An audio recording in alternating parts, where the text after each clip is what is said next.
Estamos continuando nosso estudo em Esdras, capítulo 1. Muito bom estarmos mais uma vez diante da palavra de Deus, diante dessas revelações, dessas coisas tão preciosas que estão escondidas, muitas coisas escondidas no texto da Bíblia, nas histórias, nas narrativas. Hoje nós queremos focar especialmente nesse aspecto do remanescente que aparece nessa proclamação do rei Ciro, no versículo 4, Esdras 1, versículo 4, que fala sobre os sobreviventes. A maioria das traduções acho que coloca como sobrevivente, mas é a mesma palavra de remanescente. Então nós vamos pedir a ajuda de Deus, vamos pedir que o Senhor nos mostre como nós podemos fazer parte desse grupo. É um grupo que podemos pensar um grupo seleto, um grupo elitizado. Que tipo de grupo que é esse aqui? Esse termo remanescente aparece em todo o plano de Deus, sempre depois do pecado, que no início Deus, claro, queria toda a humanidade, todos os descendentes de Adão e Eva, era para todos fazerem parte. Mas a partir do pecado e do plano de redenção, nós temos a multiplicação, mas temos também o remanescente. Então, como que isso aparece? Aparece aqui no livro de Esdras, nessa história da restauração, do retorno para Israel, saindo de Babilônia e voltando para Israel.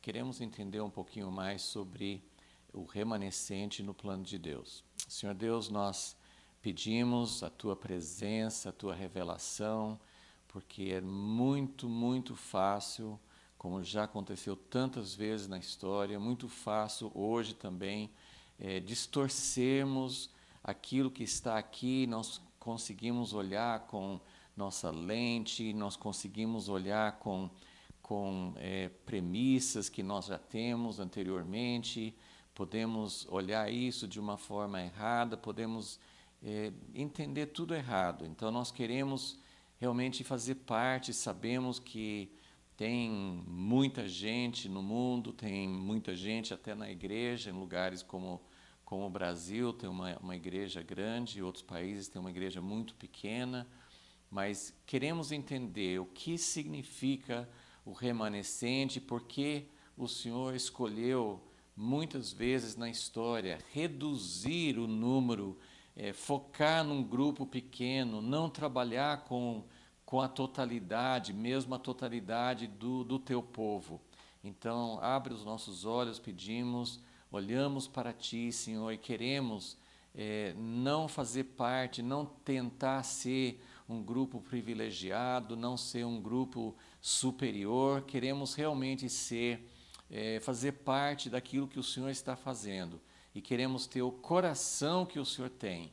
Por isso, ajuda-nos a enxergar, ajuda-nos a olhar para essa história, para esse momento que estamos examinando aqui no livro de Esdras e entender como o Senhor quer trabalhar com esse grupo que é chamado de remanescente. Pedimos isso em nome de Jesus. Amém.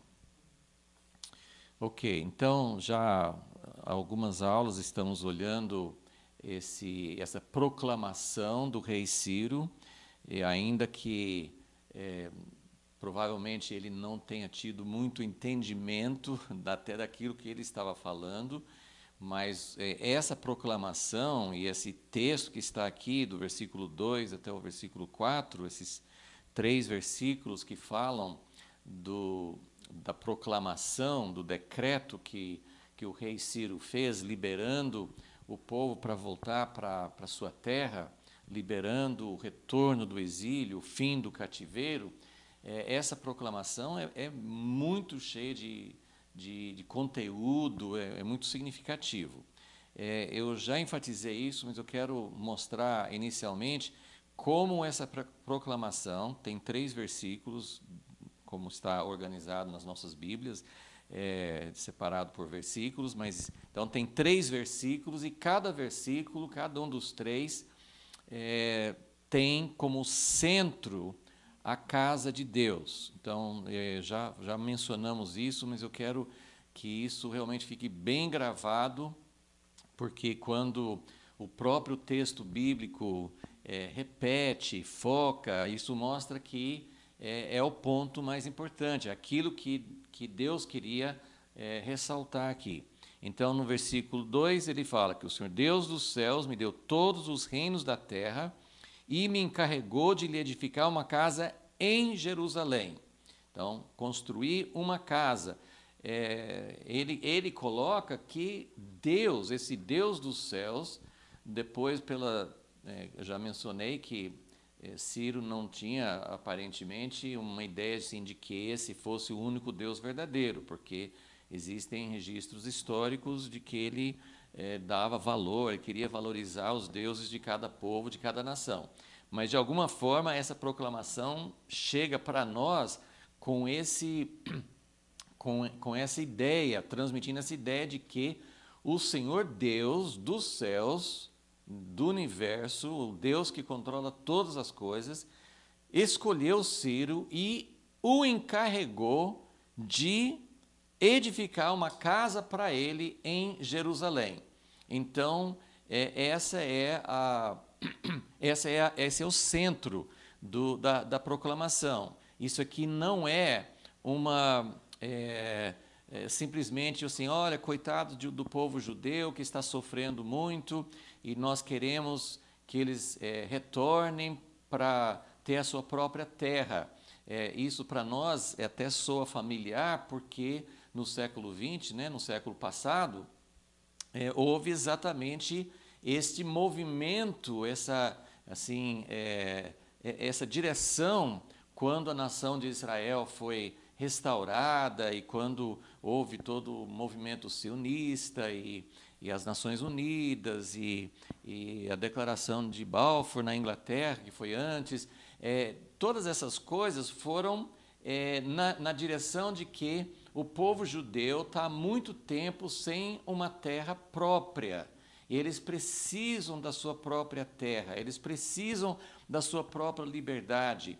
O povo judeu foi perseguido durante séculos, milênios, e eles precisam ter uma terra própria.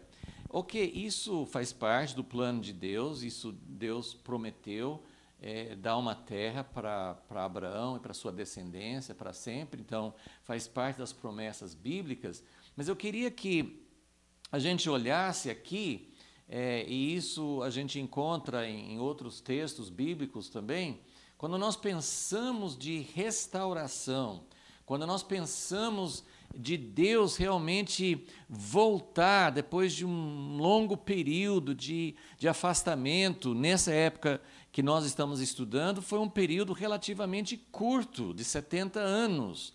Mas nós estamos hoje num período em que, no século XX, fazia 1.800 anos, e praticamente, porque mesmo antes eles não tinham, durante mesmo o tempo do domínio romano, que eles estavam na terra, no tempo de Jesus e logo depois, eles não tinham realmente a liberdade, eles não podiam governar a si próprios. Então nós estamos vivendo num tempo muito mais longo em relação ao povo de Israel, de afastamento, de estar longe daquilo que Deus prometeu fazer. Mas quando aqui fala de restauração, a proclamação do rei Ciro, que foi uma proclamação profética, Deus usou e Deus registrou aqui como se fosse realmente uma palavra de Deus. Deus estava usando um soberano pagão para proclamar uma mensagem profética, uma mensagem não profética no sentido de ser uma coisa muito distante, um cumprimento profético, era um momento de cumprimento, um momento de cumprir as promessas e as profecias que tinham sido dadas para eles. Então, nesse momento, nós não encontramos a preocupação, pelo menos nessa proclamação, e o que a gente encontra aqui, não era olha, eu vou desfazer uma injustiça para vocês. Vocês estão há muito tempo sem poder ter um governo próprio, porque na verdade eles iam voltar para a terra deles, mas eles não iam ser livres, eles estariam debaixo do Império Persa. Então, não era essa a ideia, vocês vão voltar para a sua terra para vocês governarem a si mesmos.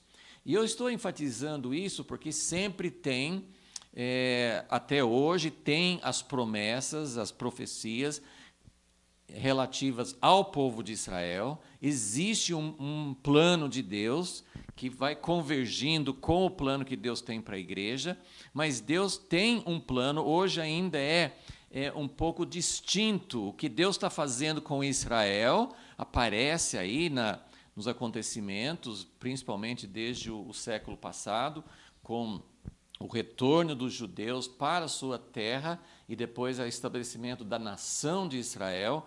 Então nós temos algo muito significativo que aconteceu na história cumprindo promessas de Deus.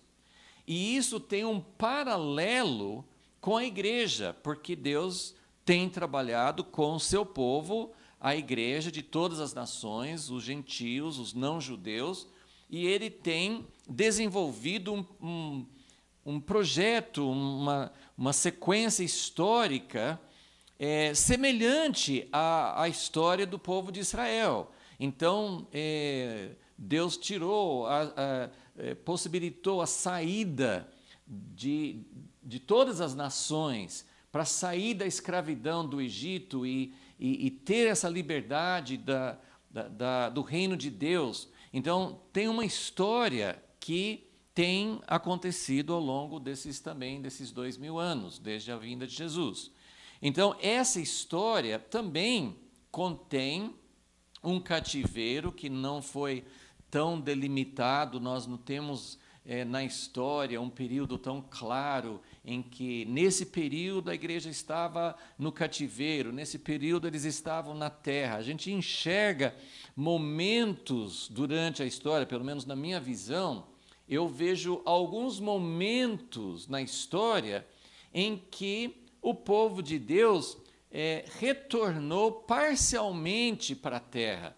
Então, houve vários períodos de restauração. E, principalmente, quando eu penso, acho que eu sempre cito, porque para mim é um exemplo muito clássico, muito claro, de algo que foi parcial, não foi pleno, mas algo que representou essa libertação do cativeiro e vivendo parcialmente dentro do plano de Deus, que foi aquele avivamento com o conde Zinzendorf e os morávios, no início do século XVIII. Então, nesse tempo, eles foram para lá para se refugiar de perseguição em outras nações, e eles viveram um pequeno grupo, um grupo muito pequeno em comparação aos que tinham, mesmo naquela época.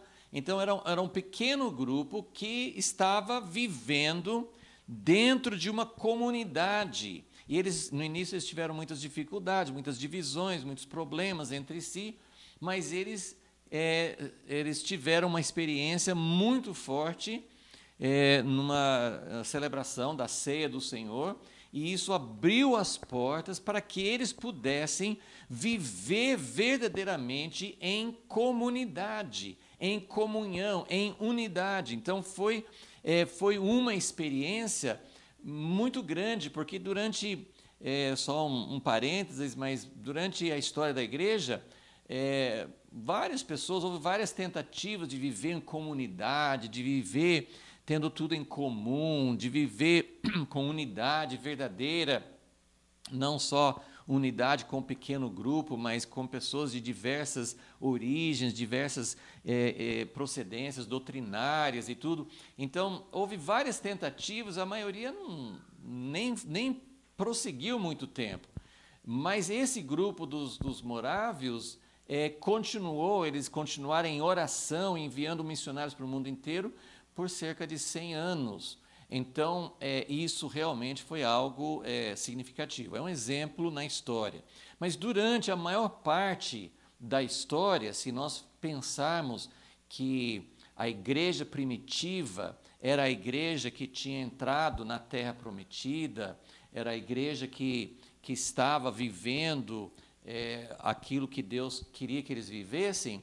Então, esse início da igreja, eles estavam entrando, vivendo como Deus queria, eles tinham tudo em comum, em Atos 4, mas logo, como nós sabemos na história, foi afastando. Então, eu coloquei aqui, porque na semana passada, na última aula, nós falamos um pouco sobre o segundo êxodo. E hoje nós vamos falar sobre o remanescente e vamos tentar entender um pouco mais sobre o segundo êxodo. Então, nessa sequência que eu coloquei aqui,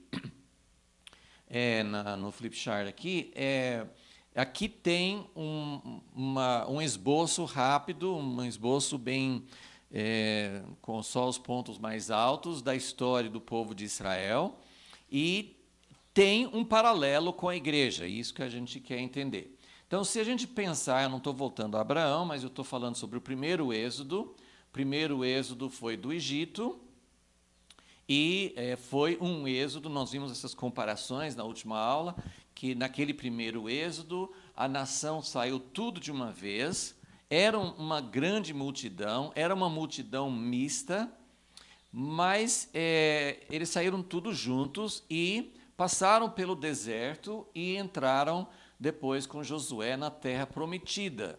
E aí tem toda a história que vem depois, até chegar ao reino de Davi. Então, dentro da Terra Prometida, eles ainda tiveram uma longa caminhada, muitos processos, muitos altos e baixos, mas eles chegaram finalmente ao reino de Davi, depois do seu filho Salomão, e houve a casa de Deus. Nós falamos um pouco sobre isso na última aula, mostrando que nesse primeiro processo do povo de Deus, eles demoraram muito para entender que o grande objetivo de Deus não era apenas, não é que Deus não se interessa com a nossa liberdade, com a nossa prosperidade, com a nossa vida, a gente poder sair da opressão, sair da escravidão, viver vida como livres, servir a Deus, poder fazer as coisas com liberdade, com felicidade, com prazer, viver uma vida boa. Deus se interessa nisso. Mas o que Deus queria, o que Deus tinha em mente, era um casamento, era Deus habitar no meio deles. E o que acontecia é que as pessoas, durante toda a história, todas as gerações, elas foram se envolvendo na felicidade própria e se esquecendo de Deus. Então, com isso, eles não conseguiam ficar na Terra Prometida, eles não conseguiam ter a verdadeira liberdade, porque a verdadeira liberdade é quando nós estamos em comunhão, em harmonia com Deus e quando Ele pode habitar conosco.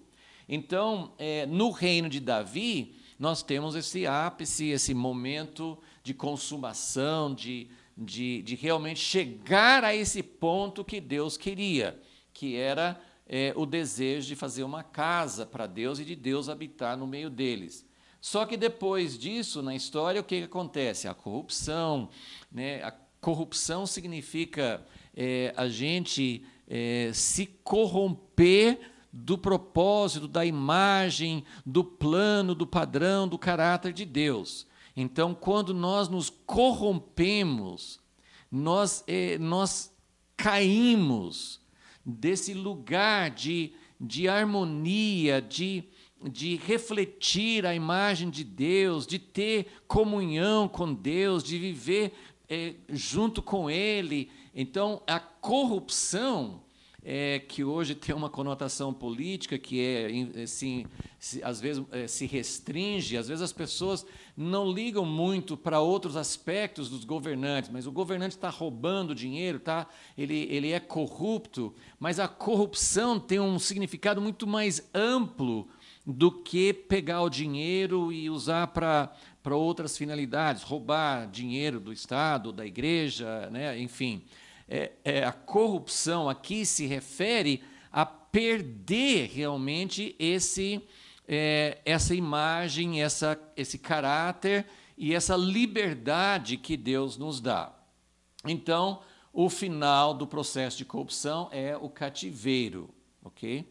Então, aí nós chegamos nesse ponto onde nós estamos agora na história, em Esdras, que um remanescente, eu vou voltar ao texto aqui em Esdras, capítulo 1, então, lembrando então que no versículo 2, ele fala sobre que Deus encarregou de edificar uma casa em Jerusalém.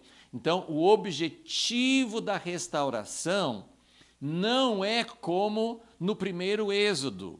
No primeiro Êxodo Deus está oferecendo uma saída da escravidão, uma saída da opressão. Então, Deus está oferecendo uma saída para vocês poderem viver uma vida livre. E Deus quer isso, essa é a entrada. Mas aqui no livro de Esdras, ele não fala sobre isso. Como mostrei na última aula, ele vai direto ao ponto aqui da casa de Deus. Porque nós perdemos a casa de Deus quando nós corrompemos a casa de Deus e transformamos essa casa num lugar para nós e não para Deus. E Jeremias mostra isso, os profetas mostravam isso. Vocês transformaram a minha casa num lugar que eu não posso habitar. E Jesus falou isso quando expulsou os cambistas. Ele falou assim: vocês transformaram a casa do meu pai num covil de ladrões e salteadores. Então, quando nós corrompemos a casa de Deus, nós perdemos nossa herança, perdemos o reino, perdemos a terra prometida e voltamos a viver em exílio, em cativeiro, longe do propósito de Deus. E, infelizmente, apesar de, às vezes, ser um pouco difícil de fazer paralelos muito exatos, mas a igreja hoje, embora esteja crescendo, multiplicando e vendo muita coisa boa acontecer, mas nós perdemos. Eu creio que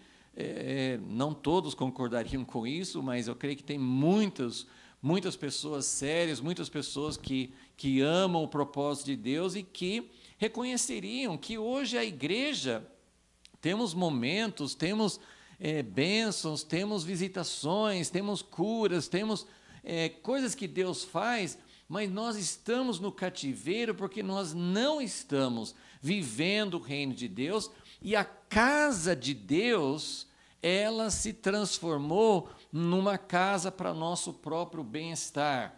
E nós, assim, houve uma deturpação, houve uma corrupção daquilo que Deus realmente queria.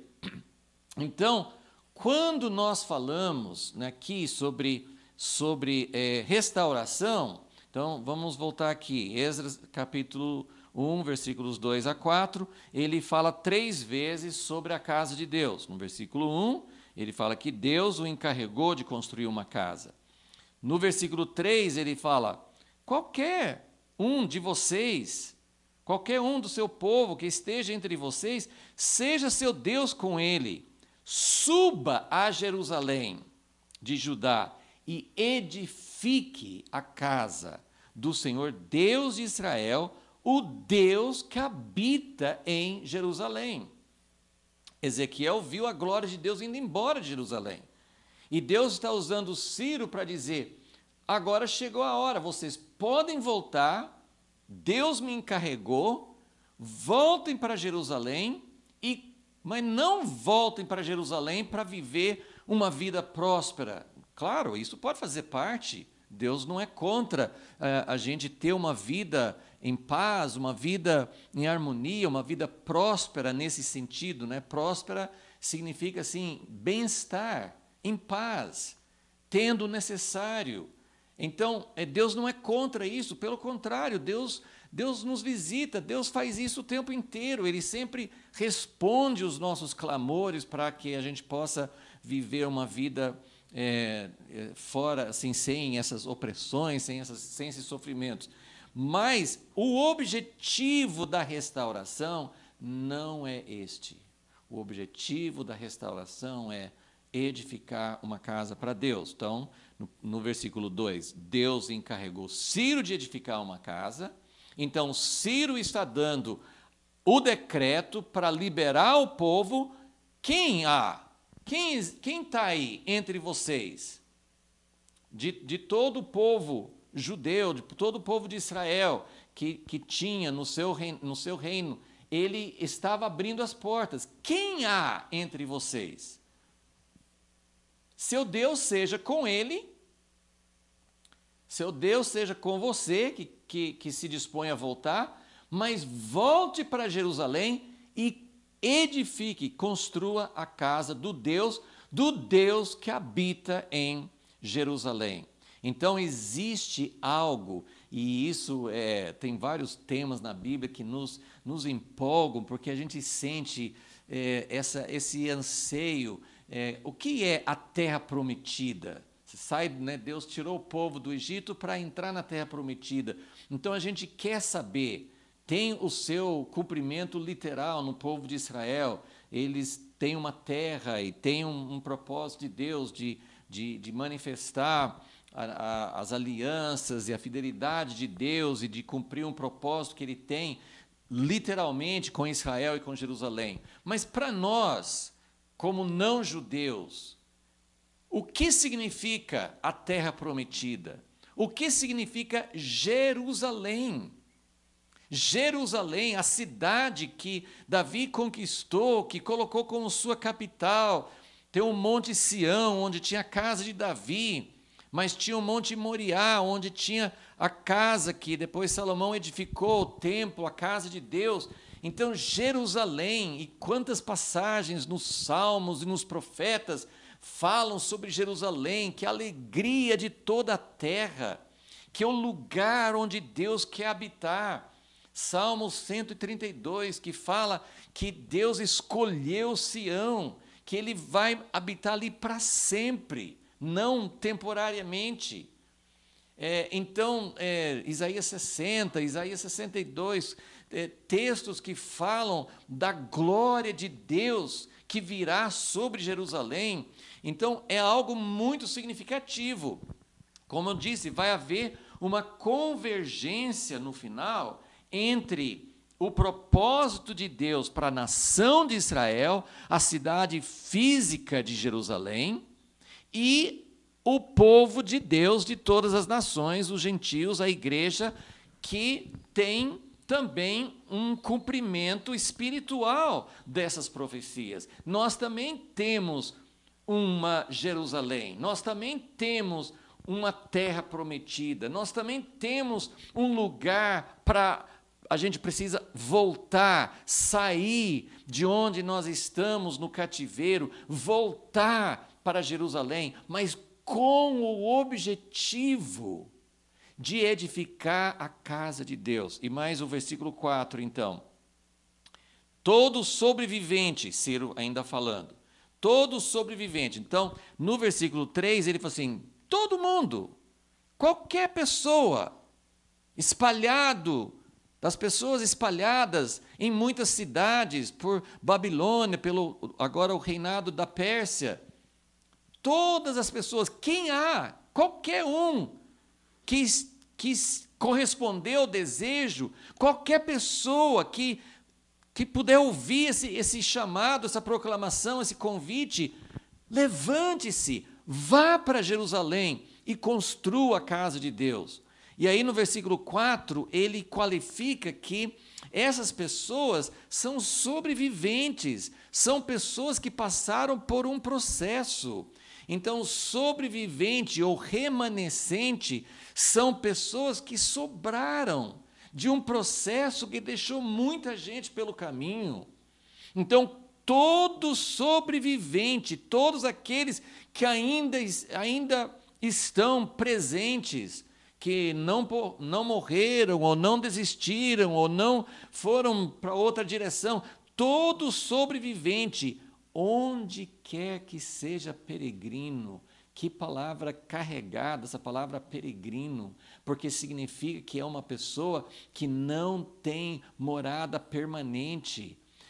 Jeremias 29, a gente sempre fala daquela carta que Jeremias escreveu para aqueles que já tinham ido para o cativeiro, e Deus falando através de Jeremias, dizendo, olha, vocês vão ficar muito tempo na Babilônia, então façam casas, e seus filhos vão casar, e vocês fiquem assim, estabeleça suas casas aí, porque vai ficar bastante tempo. Mas ele não quis dizer, finquem raízes, fiquem ali para sempre, acabou, não tem mais terra prometida, não tem mais Jerusalém. Deus não estava falando isso. Ele estava dizendo, vocês vão ser peregrinos por um longo tempo, vocês vão ver seus filhos se casarem, vocês vão ver seus netos nessa terra do cativeiro, mas não percam a esperança. E naquele mesmo capítulo 29, é onde muitas vezes a gente cita que Deus fala assim, eu sei que planos que eu tenho para vocês. Eu tenho grandes planos. Esses planos não eram na Babilônia.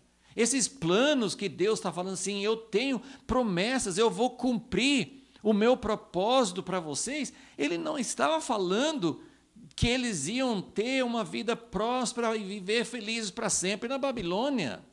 Ele estava dizendo, esperem, fiquem ali, não fiquem agitados, porque por enquanto vocês não vão voltar, isso lá no início do cativeiro, mas subentendido era, fiquem atentos. E ali mesmo ele fala, vocês vão ficar 70 anos. Então, eles tinham que saber, depois de completar 70 anos, nós vamos sair daqui, vamos voltar, porque Deus tem grandes planos para nós. Ele quer nos abençoar, Ele não nos enviou para a Babilônia para nos amaldiçoar. Ele nos mandou para a Babilônia para que a gente passasse por um processo. Então, versículo 4 aqui de Esdras 1 fala, todo sobrevivente, onde quer que seja peregrino.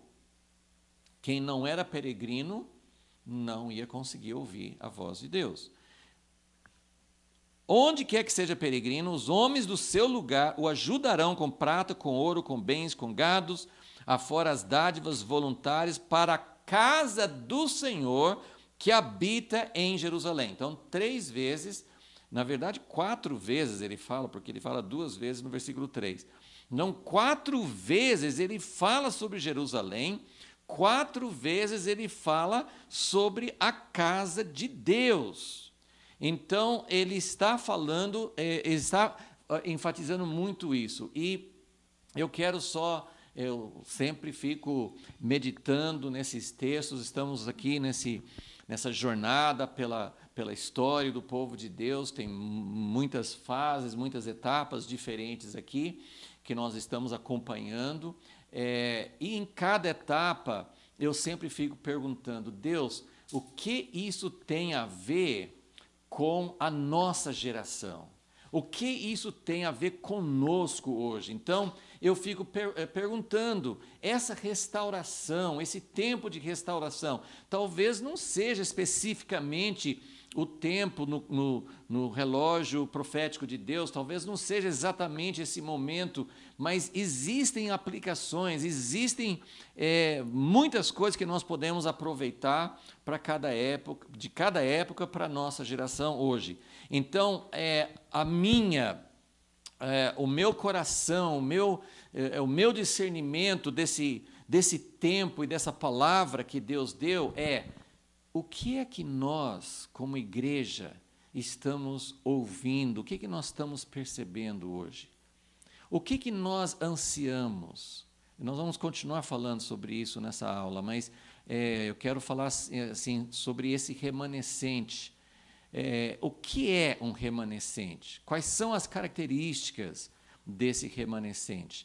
Então, porque ele fala, olha, é hora de voltar. E nós sabemos que foram relativamente poucas pessoas que voltaram. Não foi todo mundo que foi para o cativeiro, que se multiplicou e tinha bastante gente vivendo nessas outras terras, nesses outros países. Não foram todos. Eu não sei a porcentagem. Mas foi um grupo pequeno. Foi um grupo insignificante. Falamos sobre isso na aula passada, mostrando que o primeiro êxodo foi muito grande, saiu todo o povo junto. Esse tempo, que é um êxodo também, é um tempo de um retorno pequeno, muito humilde, muito sem muito potencial, sem inspirar muito. Olha, esse aqui é o grande retorno de todos, é a restauração de todas as pessoas. Não. Então, por isso que eu queria mostrar aqui, então, voltando a essa folha aqui, no flip chart, eu queria mostrar, então, que nós temos o primeiro êxodo e todo esse processo no cativeiro, e temos um retorno do exílio. Exatamente, esse aqui é Esdras, esse aqui é o ponto na história onde nós estamos agora. O livro de Esdras e outros lugares não chamam isso aqui de segundo êxodo. Eu estou chamando de um êxodo porque nos profetas, sempre que Isaías, principalmente os grandes, mas tem os profetas menores também, muitos deles falavam. Então, os profetas, quando eles falavam de um período de cativeiro, eles falavam de restauração.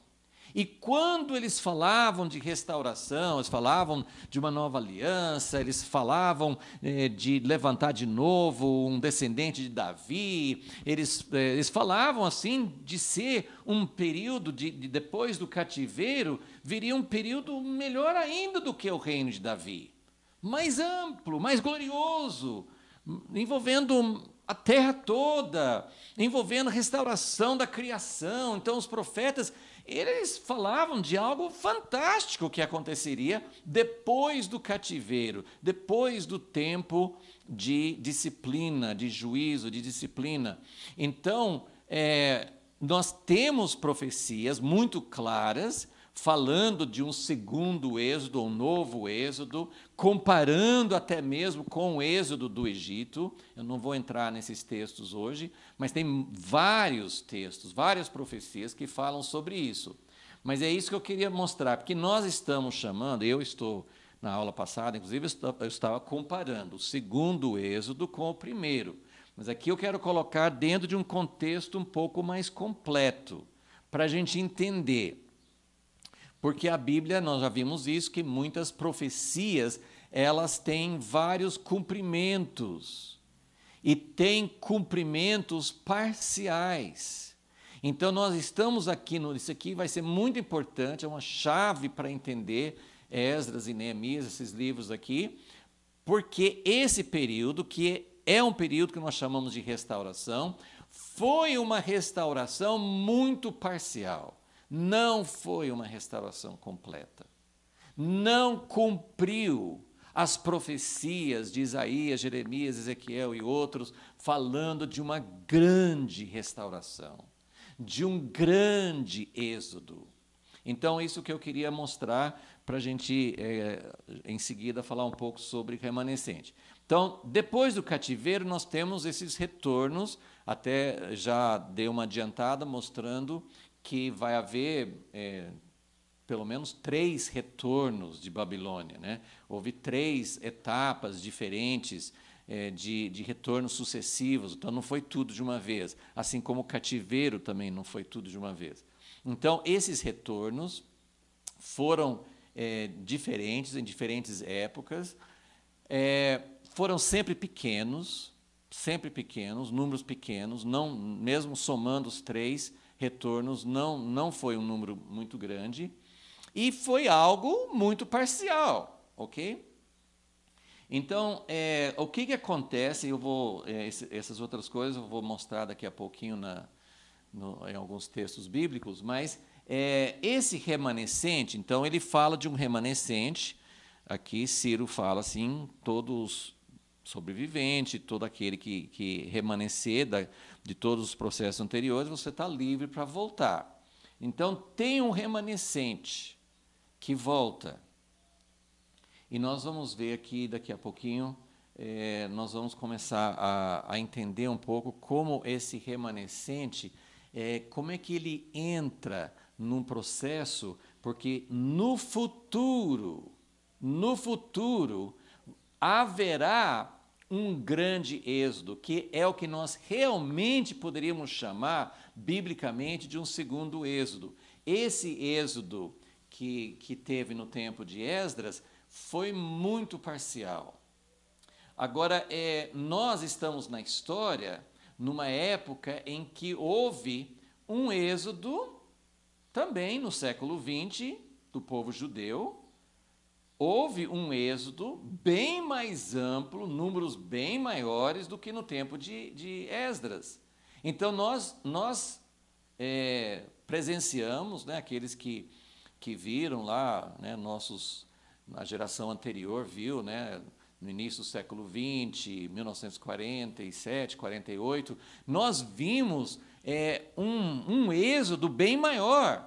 Mas eu quero mostrar para vocês hoje que esse êxodo que nós já vimos acontecendo na história ainda não é o êxodo que a Bíblia fala, ok? Então agora nós vamos abrir em Isaías capítulo 10. Nós vamos abrir em Isaías capítulo 10. Tem muitos textos proféticos que falam a respeito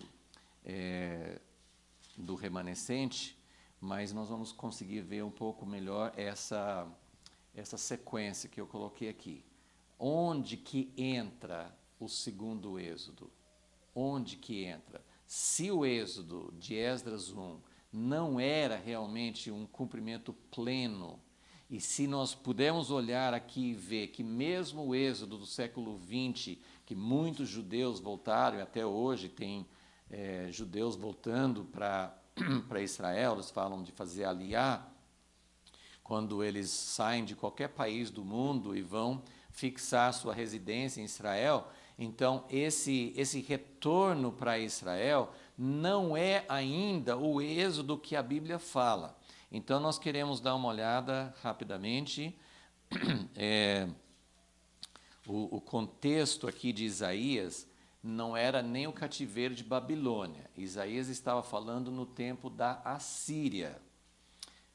Foi no tempo do rei Ezequias. Foi no tempo em que a Síria levou as 10 tribos do norte para o cativeiro. Então, Isaías 10, ele está falando a respeito da nação da Síria, do juízo que vem por meio deles. Eu vou passar por um instante para uma outra folha aqui, para a gente poder ver essa sequência. Não posso ler todo esse trecho, né? Mas Isaías são os capítulos 10 e 11, que vão formar uma sequência. Os profetas, eles falavam de acontecimentos, e eu coloquei uma sequência aqui, mas uma coisa muito importante para entender é que os profetas, eles misturavam muito, assim, não é necessariamente uma sequência que acontece exatamente nessa ordem. Então, a gente tem muitos mistérios, tem muitas coisas que Deus pode revelar mais, e eu estou cavando, eu estou procurando entender um pouco melhor esses princípios aqui, mas tem muitas coisas que Deus reserva que Ele não vai mostrar imediato para nós, né? Ele vai revelando à medida que é necessário, e tem muitas coisas que não estão descritas numa ordem cronológica como a gente gostaria. Mas eu vou só pegar esses pontos, assim, mais ou menos, para entender uma certa sequência que pode ajudar a gente a entender o processo de Deus. Isaías 10, versículo 6. ele fala, versículo 5, melhor.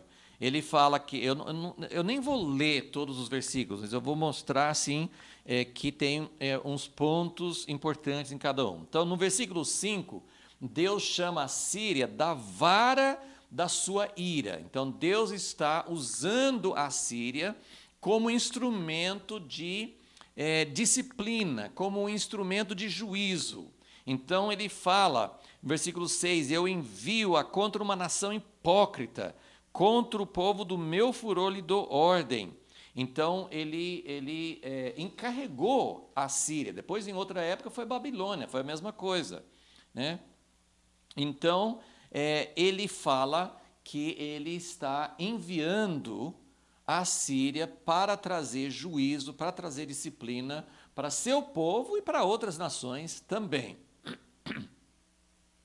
E depois ele fala no versículo 12, Isaías 10, versículo 12, ele fala, havendo o Senhor acabado toda a sua obra no monte de Sião e em Jerusalém.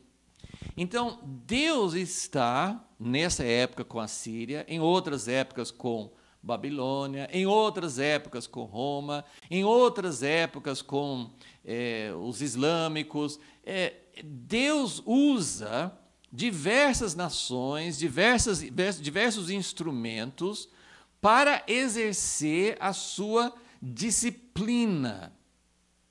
Lembra da sequência que nós vimos, que Deus introduziu o povo na terra prometida, Deus foi trabalhando com eles até que eles chegassem ao rei Davi e à edificação da casa de Deus, mas depois nós perdemos o mistério, nós perdemos a revelação, nós perdemos o relacionamento com Deus, nós reduzimos as coisas de Deus a doutrinas e não a um relacionamento com Deus. Então, vai afastando, vai perdendo. Esse processo aconteceu muitas vezes na história da igreja, não foi uma vez só.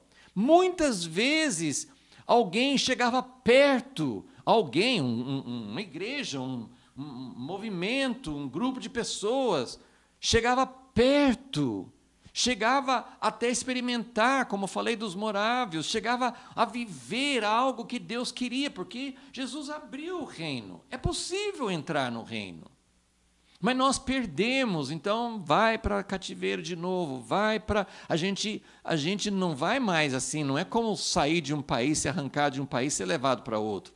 Mas nós perdemos, a igreja muitas vezes tem aparência de ter a presença de Deus, a aparência da casa de Deus, mas a casa de Deus não existe mais, em grande parte da nossa história. Então Deus usa vários instrumentos para trazer disciplina, porque existe uma obra. Agora, quero que vocês prestem atenção nessa expressão no versículo 12. Havendo o Senhor acabado toda a sua obra. Deus tem uma obra que Ele está fazendo durante o cativeiro, quando estava lá na Babilônia, e em outras épocas da história, em todos os momentos em que a igreja perde a sua herança.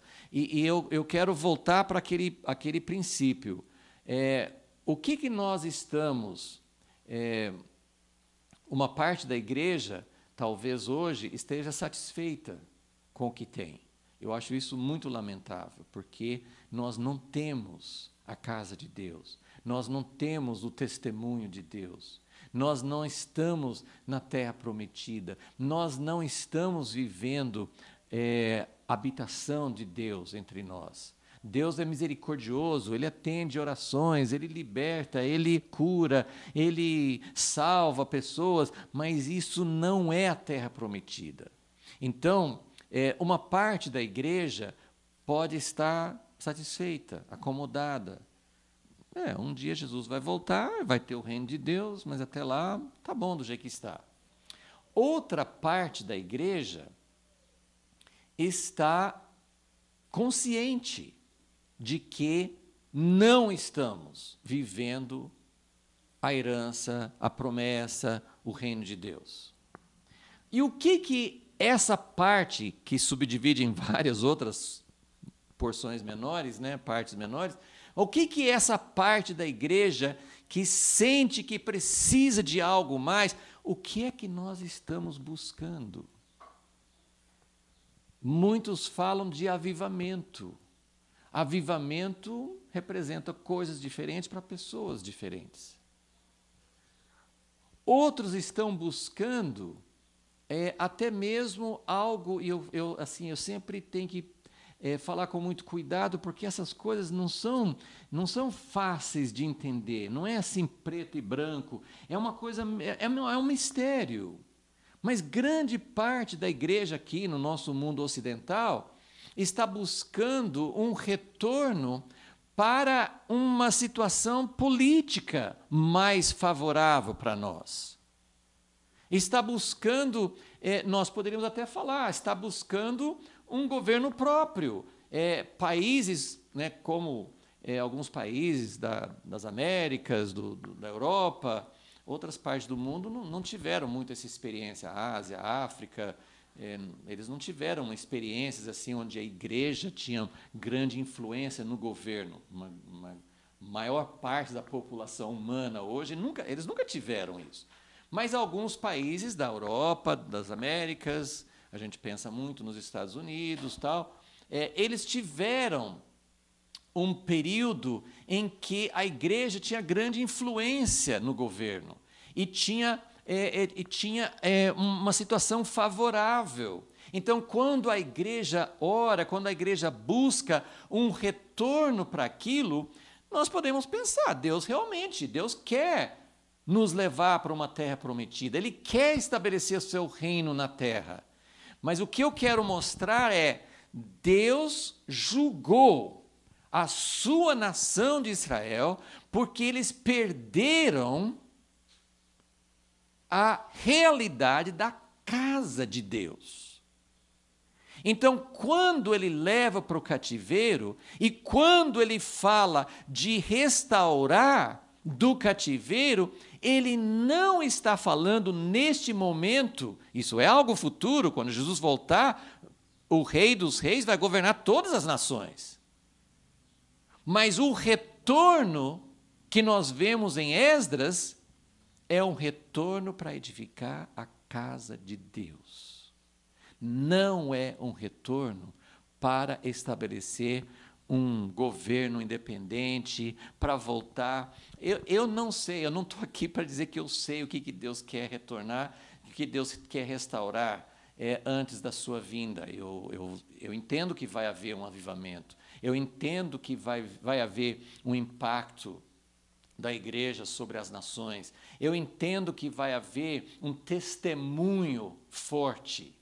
Isso é muito claro, em Mateus 24, este evangelho do reino será pregado em todas as nações, vai haver um testemunho, mas o que eu quero dizer o que eu vejo aqui Deus tratou sobre o povo, com o povo de Deus, veio juízo sobre o povo de Deus, porque eles perderam a casa de Deus, eles perderam o relacionamento com Deus.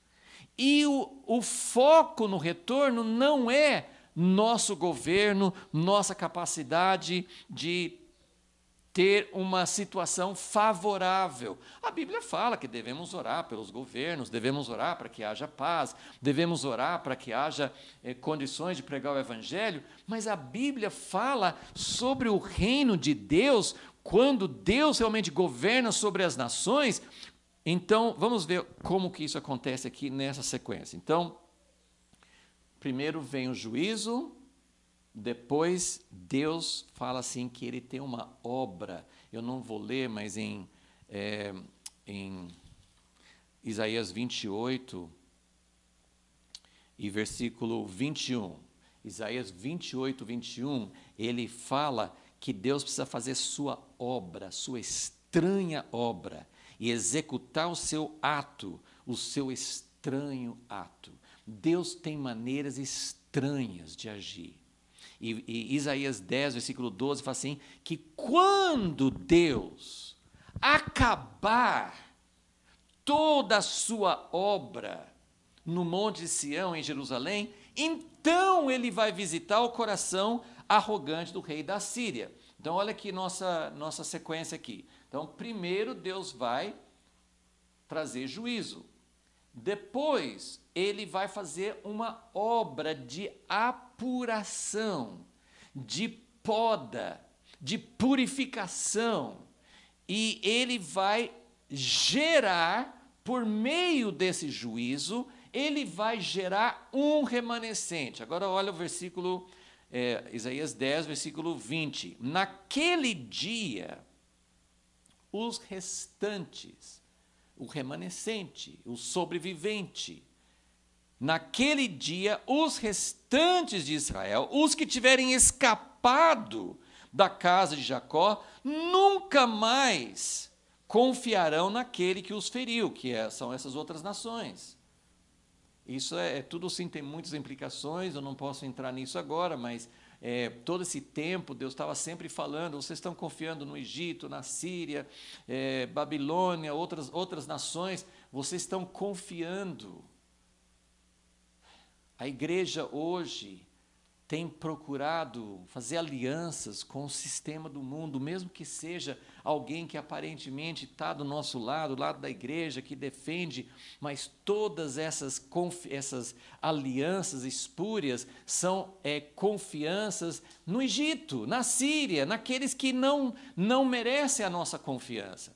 Então, mais uma vez, o foco não é Deus. Faz voltar aquele tempo quando a igreja estava no governo, influenciava as leis. Eu não estou dizendo que a gente não deve orar para que haja justiça na terra, mas eu estou dizendo o que Deus mostra que vai acontecer.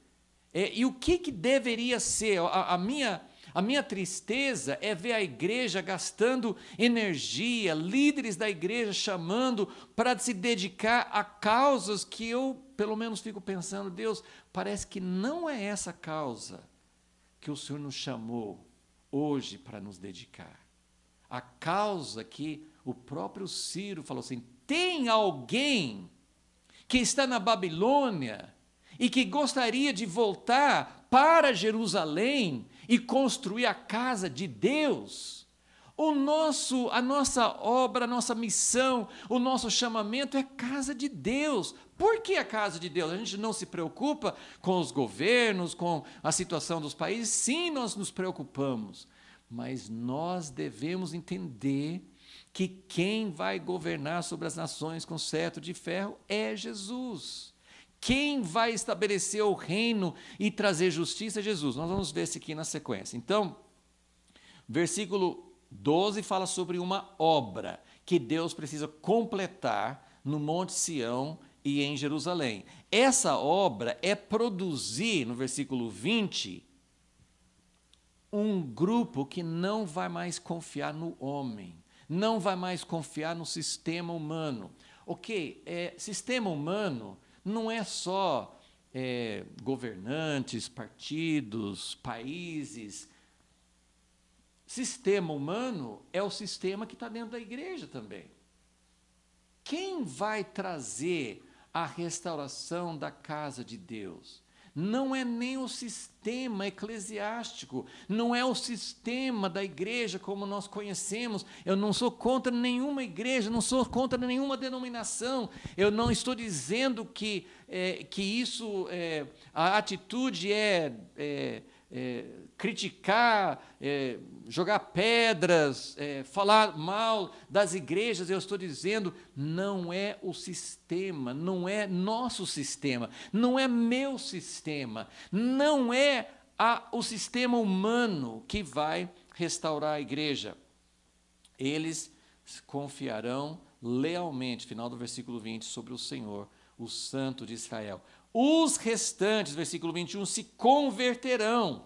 Os restantes, os sobreviventes, o remanescente, ao Deus forte. E ele fala aqui, que é um versículo que Paulo citou em Romanos 9. Ainda que o teu povo, ó Israel. Olha como é sério isso aqui. Ainda que o teu povo, ó Israel, seja como a areia do mar. mas isso foi a promessa de Deus para Abraão. Você vai ter um descendente que vai se multiplicar e vai ser como a areia do mar. Mas ainda que o teu povo, ó Israel, seja como a areia do mar, só um restante, só um remanescente, só um resto dele se converterá. Uma destruição está determinada, transbordando de justiça. Ok, então, essa é a obra. A gente, assim, como eu falei, nem sempre está exatamente numa sequência muito lógica, cronológica aqui, mas a ideia é essa. Primeiro vem um juízo sobre o povo de Deus. 1 Pedro 4. É hora de começar o juízo pela casa de Deus. Então, Deus vai completar a sua obra. Ele vem fazendo isso, ele vai fazer isso. Tem muitas coisas que a gente não sabe exatamente como tudo isso vai se cumprir na nossa geração. Mas é nessa sequência que Deus tem agido. Então, primeiro ele usa outras nações para nos julgar. E ele faz uma obra estranha, um ato estranho. Deus tem uma obra profunda. Deus tem uma obra que a gente não entende a metodologia dele. Estamos sendo governados muitas vezes dentro da igreja por pessoas, tem muitos líderes de movimentos que têm caído, que têm sido arrastados atrás de corrupção, de pecado, de desvios do propósito de Deus. Então Deus está nos julgando, Ele está apurando. Como Malaquias 3 fala, Ele tem que se assentar como ourives, com aquele sabão, com aquele ácido, com o fogo. Ele tem que apurar, Ele tem que separar, tirar a escória, tirar a impureza. Então, aí ele fala de um remanescente. Então, o remanescente, é isso que nós estamos querendo entender, porque quando Ciro falou, lá na Babilônia, lá no império dele, ele mandou uma proclamação e falou assim, quem é que vai ouvir? Tem um remanescente. Por que Deus vai agir só com um grupo pequeno? Por que não é ainda esse grande êxodo de todo mundo saindo da Babilônia? A gente imaginaria depois de 70 anos, todo mundo ia querer sair, todo mundo ia querer voltar. Mas não, Babilônia não é como o Egito. É um lugar onde nós somos sugados, é um lugar onde nós somos recrutados para ir, para servir, assim como tinha no Egito, eles estavam construindo pirâmides. Na Babilônia, nós estamos edificando os palácios, nós estamos edificando o sistema, nós estamos fazendo parte de um sistema. O próprio Daniel, ele não se contaminou com o sistema, mas ele estava lá servindo um sistema, e isso não é o plano final de Deus. Isso não é o que Deus quer. Então, tem um chamado para voltar, mas esse chamado, inicialmente, é um remanescente. Ainda que tenha como areia do mar, ainda que o povo tenha se multiplicado na terra ou fora da terra, é um remanescente. Então, essa é a ideia que nós precisamos entender. Agora, ele fala também, que não é o nosso foco aqui, mas ele fala... voltando para o versículo 12, ele fala assim, então, quando eu terminar a minha obra de preparar um remanescente, aí eu vou julgar quem julgou vocês.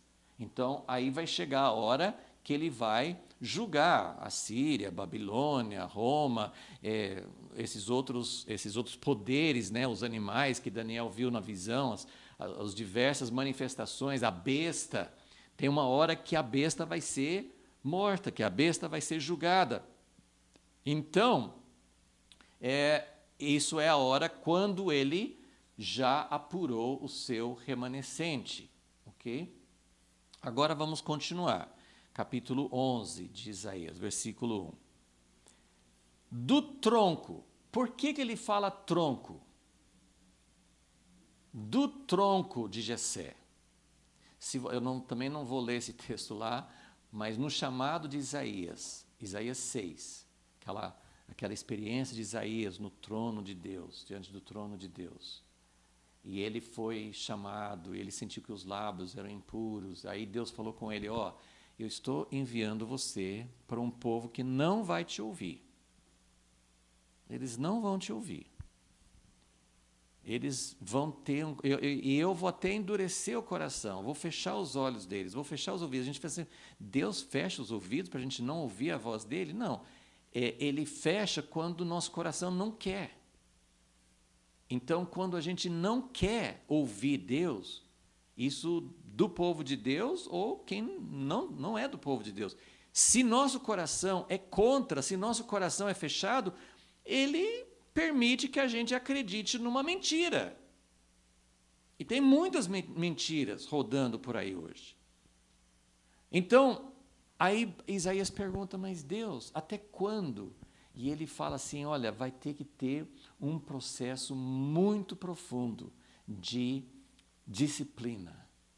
E vai cortar, e ainda que corte o toco, vai cortar de novo. Assim, o final de Isaías 6 é muito severo, né? Então, em Isaías 11, quando começa, do tronco de Jessé. Por que tronco? Porque foi cortada a árvore.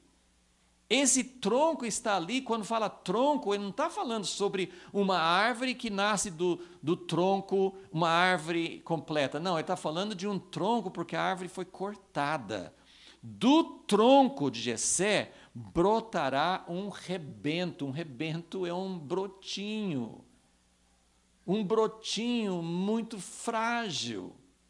E é isso que eu queria mostrar. Aqui está falando de Jesus, mas lembra que existe um paralelo entre o que Deus fez na vida de Jesus, na primeira vinda, e o que Ele quer fazer com o seu povo na segunda vinda. Então, em muitos lugares nos profetas, ele fala de um renovo. Olha, do tronco de Jessé, estou no primeiro versículo de Isaías 11, do tronco de Jessé brotará um rebento, um brotinho, das suas raízes, não tem nada, só tem raiz. Das suas raízes, um renovo frutificará. Esse renovo, então, é o remanescente. Aqui está falando de Jesus, mas em vários outros lugares fala a respeito do povo. Quando o povo voltar, quando Deus levar de volta esse povo, eu vou voltar a Isaías 11, mas vamos dar uma olhadinha rápida em Isaías 4.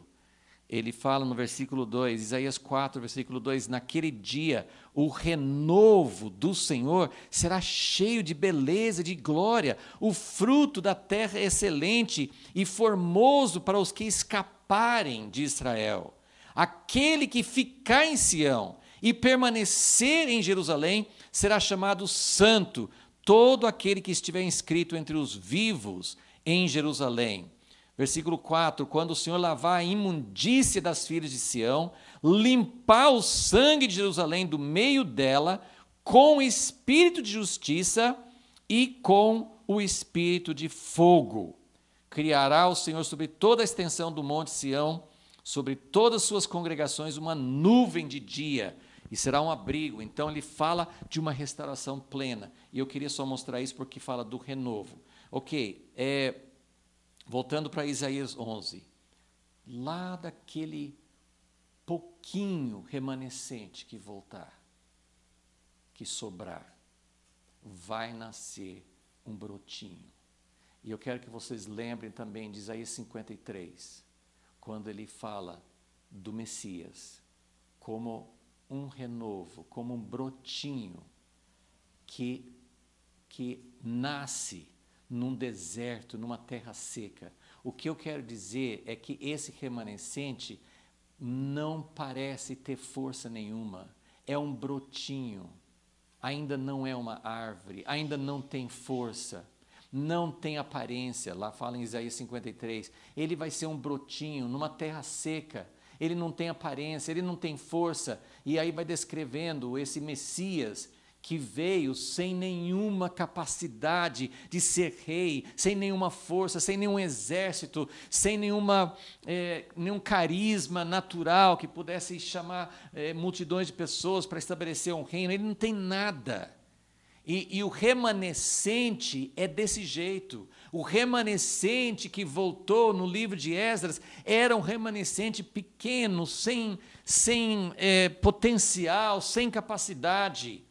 Era algo realmente muito humilde, sem nenhuma possibilidade natural. Então, esse é o renovo. Só que o que nós lemos, eu não tenho tempo para ler Isaías 11, mas o que ele fala? Esse renovo, sobre ele repousará, versículo 2, o Espírito do Senhor. E aí fala a respeito desse renovo se tornando um rei de justiça. Ele vai lá na frente, o profeta já vê que esse renovo será o rei que vai julgar todas as nações, embora ele seja alguém muito frágil, muito sem aparência, muito sem força humana. E aí fala a respeito da restauração da criação, né, do lobo ficando junto com o cordeiro, o leopardo com o cabrito, etc., a vaca e a ursa pastando juntos.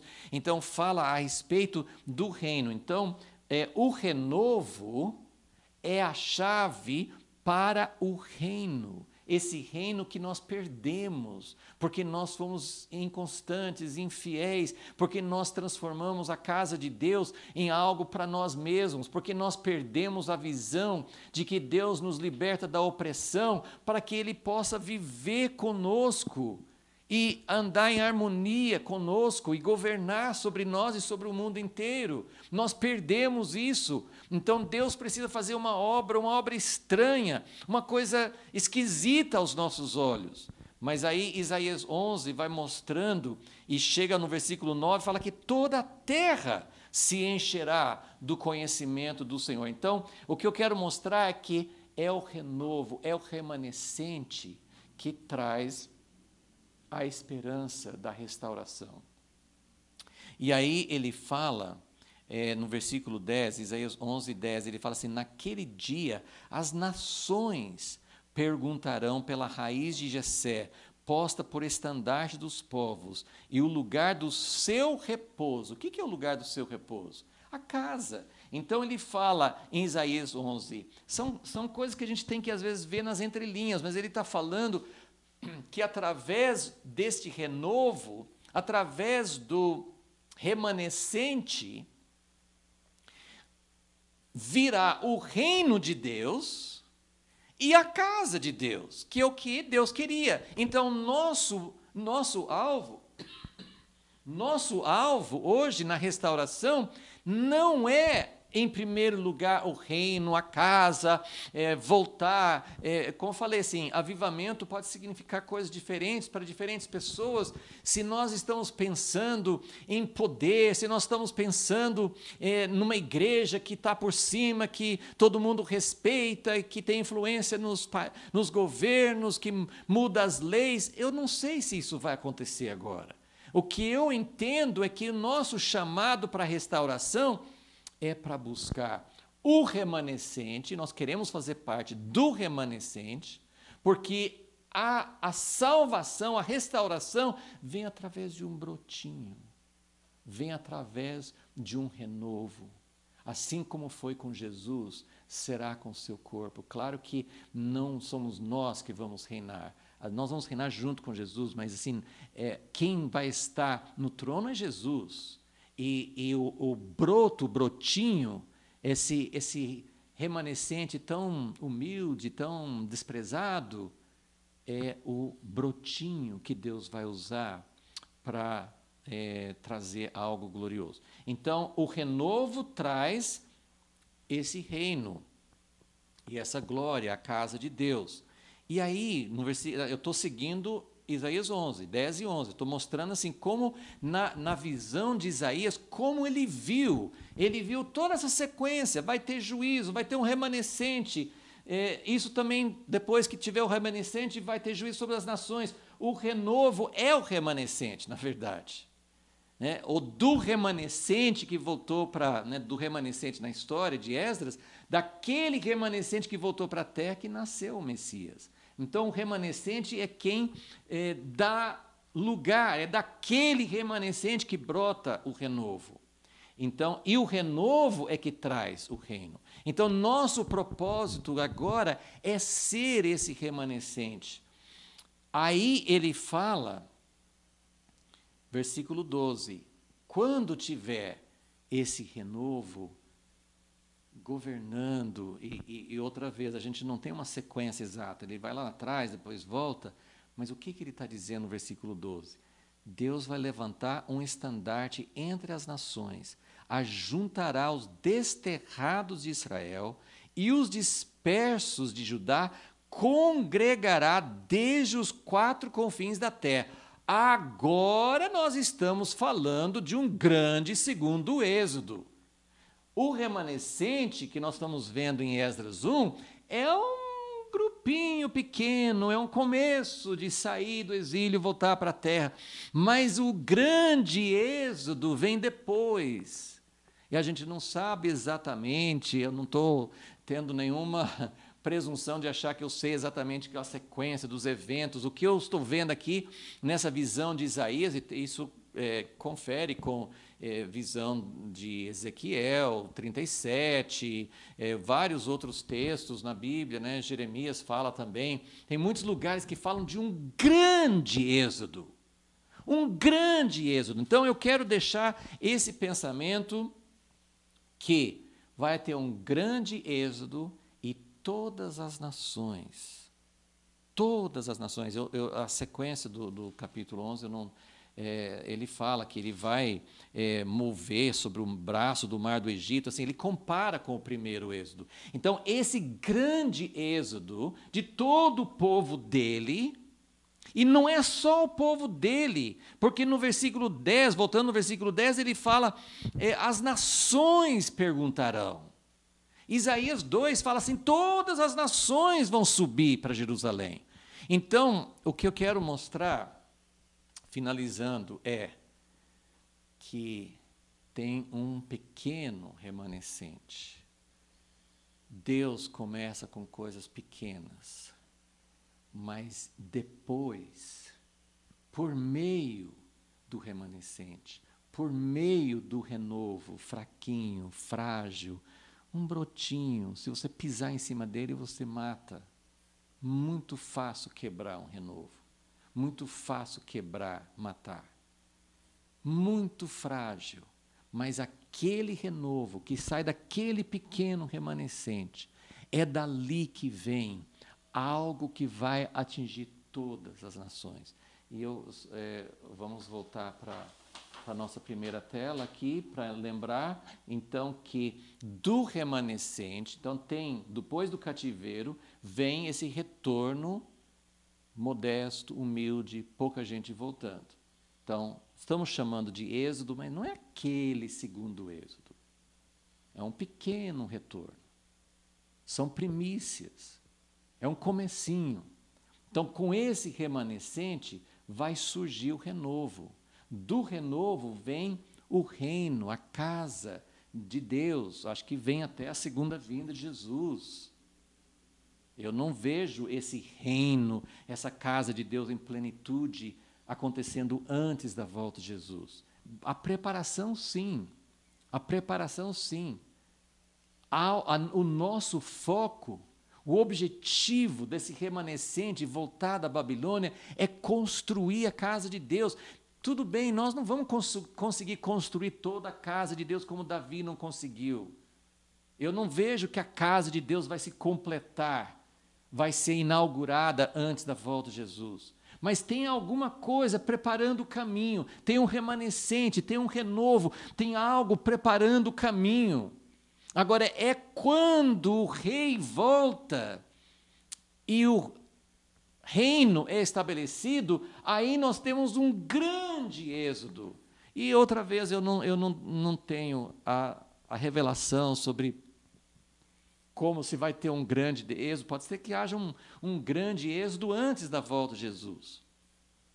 Mas o que eu estou dizendo é que o pequeno remanescente prepara o caminho para o grande êxodo. E o grande êxodo, que ele fala em vários profetas, ele fala de ajuntar todos. Ele vai pescar, ele vai caçar, ele vai encontrar todos aqueles que realmente têm um coração para ele. Ele vai trazer tudo de volta.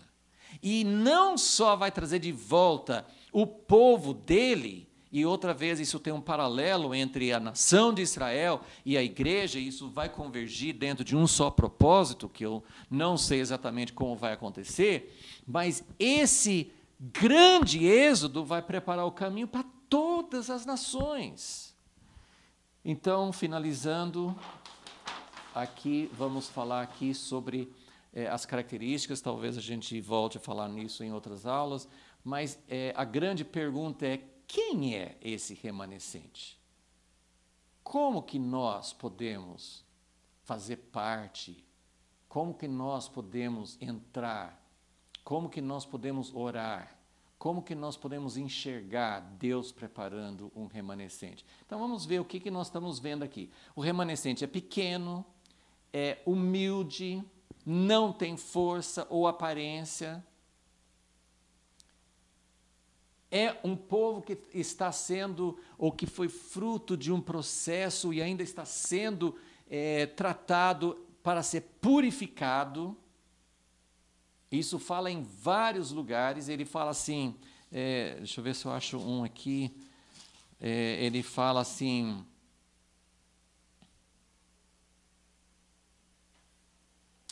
ele fala assim que ele vai purificar... Isaías 27, 9, por isso se expiará a iniquidade de Jacó, este será todo o fruto da remoção do seu pecado. Essa obra de Deus, essa obra estranha de Deus, é para purificar. Uma coisa que nós vamos ver em outra aula é que em Esdras 1, quem eram as pessoas que se mobilizaram para voltar da Babilônia? Os que eram chefes de família. Deus trabalha em famílias naturais e espirituais. Era um pequeno grupo, mas como sempre, no primeiro êxodo é tudo organizado por famílias. Aqui também, tudo organizado por famílias, chefes de famílias. Como é importante a gente fazer parte da família de Deus. Organizado em famílias. Esse remanescente, eu estava pensando... quem que representa, apesar que ele não voltou da Babilônia para Jerusalém, mas Daniel, ele é um exemplo, ele é um protótipo do remanescente, porque ele, em Daniel 9, ele expressa o que o remanescente busca. Ele não orou para que o povo pudesse ser livre de opressão. Ele admitiu o pecado do povo. Ele se identificou com o pecado. Ele era consciente da fraqueza. O remanescente não é orgulhoso. O remanescente não é arrogante, não é elitista, não é o grupo que fala só nós vamos ser salvos, muito pelo contrário. O remanescente é aquele que tem foco na casa, na honra de Deus, Daniel 9. Daniel 9 é a oração do remanescente. Então, o que o remanescente busca é a honra de Deus. A casa de Deus, ele falou assim, Deus, faça teu rosto brilhar sobre Jerusalém, não por causa de nós, e nem é para nos beneficiar em primeiro plano. Faça o teu rosto brilhar sobre Jerusalém e sobre a tua casa, para que o teu nome seja honrado na terra. Então, intercessor, foco na casa, na honra de Deus. E o que o remanescente é? Eles representam, eles estão indo adiante para abrir um caminho para que todo o povo vá. Então, se você entendeu bem, esse pequeno êxodo é para abrir o caminho para um grande êxodo que vem depois. Então, o remanescente não é porque Deus só tem um punhadinho de fiéis, ele não quer mais ninguém, o resto vai tudo ser destruído. Não, ele está dizendo, eu quero um pequeno remanescente, um pequeno renovo daquele tronco. Mas aí, esse pequeno renovo vai trazer justiça, vai trazer o nome de Deus, vai ser purificado. Malaquias 3 vai oferecer um louvor santo a Deus, purificado de todas as motivações erradas, e isso vai atrair. Isaías 11 fala de um estandarte, o que Deus sempre quis em Israel é que Israel fosse uma mostra, fosse uma cidade construída no monte, que todas as nações pudessem ver, todas as nações pudessem olhar e ver assim, Deus é um Pai, Deus é compassivo, Deus tem uma lei justa, Deus quer nos atrair para que nós possamos ser o povo dele. Então, o pequeno remanescente, vamos pensar rapidinho para terminar, aquela história de Gideão. A gente até costuma falar, brincar, de um avivamento de Gideão. O avivamento de Gideão foi assim, ele tinha 32 mil soldados para lutar contra os midianitas.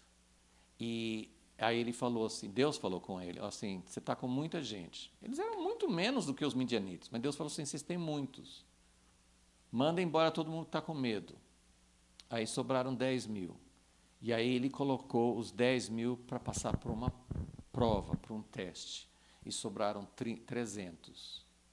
Mas os 300 de Gideão, que ganharam a vitória, não era Deus só quer salvar os 300. Essa ideia de remanescente, como nós somos os únicos fiéis e todos os outros vão ser julgados, destruídos, vão se perder, isso não é o que Deus quer. O coração de Daniel era, Deus, que todo o teu povo possa voltar a te conhecer, que o Senhor possa habitar em Jerusalém e atrair todas as nações a ti.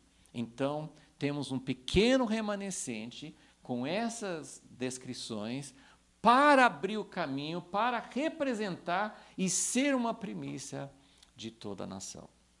De toda a nação e de outras nações também. Esse é o propósito de Deus para seu povo. Senhor Deus, nós não temos, claro, as chaves de tudo que vai acontecer, não sabemos a sequência de acontecimentos, mas queremos entender um pouco esse processo de restauração. Se o Senhor está chamando o remanescente, se o Senhor está nos atraindo para nos despertando o espírito, para que entendamos que é tempo de edificar a tua casa. Eu não sei quando, de que forma, como isso vai acontecer, mas nós devemos estar como peregrinos na Babilônia, ansiosos, esperando a hora. Em algum momento vai sair o decreto, em algum momento vai sair a ordem. E o que nós devemos buscar? Senhor, eu peço a Ti, por Tua igreja, por nós. No Brasil, no mundo ocidental, nós vivemos uma situação tão diferente do Afeganistão, do Irã, da China, de tantos outros lugares onde não tem liberdade. Talvez lá o remanescente já esteja sendo apurado, mas nós estamos aqui muitas vezes com o nosso foco, com a nossa energia voltada para uma coisa errada, para uma coisa que não é a tua casa. E eu peço a Ti, Senhor, que o Senhor tire as vendas dos nossos olhos, que o Senhor desperte o espírito daqueles que sentem que são peregrinos na Babilônia, daqueles que sentem que realmente tem algo que precisa acontecer. Nós queremos que esse renovo apareça, nós queremos que o renovo que veio na primeira vinda, como um renovo tão frágil, tão fraco, agora o Senhor vem com poder e glória, mas o Senhor quer produzir essa glória num povo também que vai aprender a ser um remanescente frágil e dependente de Ti. Pedimos isso ao Senhor,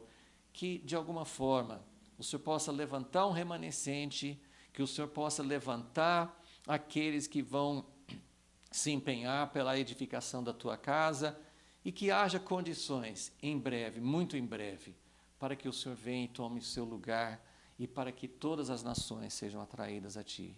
Pedimos isso em nome de Jesus. Amém.